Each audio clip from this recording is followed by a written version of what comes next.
বড় সুখবর বেসরকারি শিক্ষা প্রতিষ্ঠানের শিক্ষক কর্মচারীদের। এনটিআরসি কর্তৃপক্ষ এই ব্যাপারে তথ্য নিশ্চিত করেছে।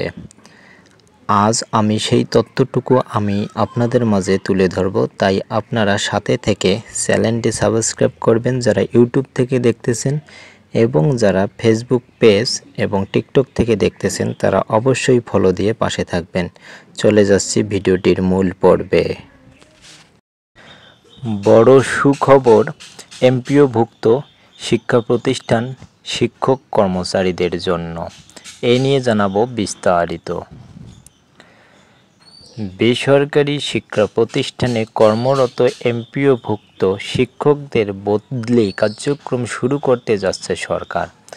এজন্য বেসরকারি শিক্ষক নিবন্ধন ও প্রত্যয়ন কর্তৃপক্ষের এনটিআরসি-এ সুপারিশে নিয়োগ পাওয়া শিক্ষকদের তথ্য সংগ্রহ করা হবে।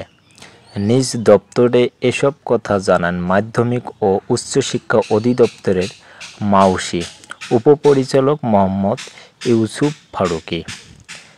জানা গেছে, এনটিআরসি-এর সুপারিশপ্রাপ্ত শিক্ষকদের তথ্য সংগ্রহ করতে যে সফটওয়্যার তৈরি করা হয়েছে সেটির ডেমো গত রোববার শিক্ষা মন্ত্রণালয় এবং মাউসির ঊর্ধ্বতনদের সামনে প্রদর্শন করা হয়েছে। এই সফটওয়্যারের মাধ্যমে প্রতিষ্ঠান প্রধানরা তার স্কুল কলেজে কর্মরত শিক্ষকদের তথ্য ইনপুট দেবেন।